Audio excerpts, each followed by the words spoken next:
در جماعت دهاتی لوحوتی ноҳияи Ховалинг با اشتراک اساسگزاری سلҳу وحدتی ملی پشوی ملت پرزیدنت جمهوری تاجیکستان محترم امомалӣ раҳмон بینای маъمурии جماعت دهاتی لوحوتی موریدی بهرهبرداری قرار گرفت. توره اطلاع داده شد بینای маъмурии جماعت دهاتی لوحوتی با маблағгузории соҳибкорони маҳаллӣ با тарҳу ساخت زمانوی قامت افروخته است. لایحه ساختمان از طرف کارخانه واحد دولتی لایحه‌کش ноҳияи Ховалинг پیشنهاد گردیده کارها به طریق حشر اجرا شدند.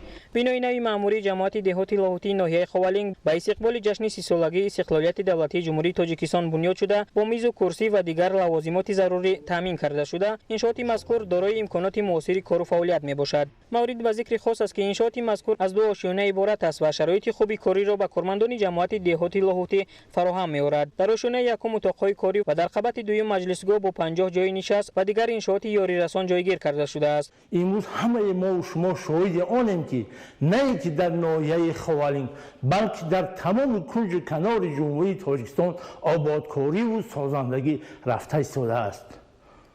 این همه شرافت استقلالیت می باشد. ما باوری داریم که با مواردی به استفاده دادن اداره مأموری دهاتی لوحوتی خدمتش برای خلق دوچند می گردد.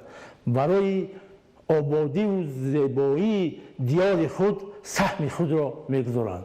پشوی ملت محترم эмомалӣ раҳмон اسنای بازدید از حجره‌های کاری به صفت کارهای ساختمانی بهای بلند داده برای باز هم بهتر و خوبتر به راه ماندن فعالیت و خدمت رسانی به ساکنان دستور و هدایت‌های مشخص دادند.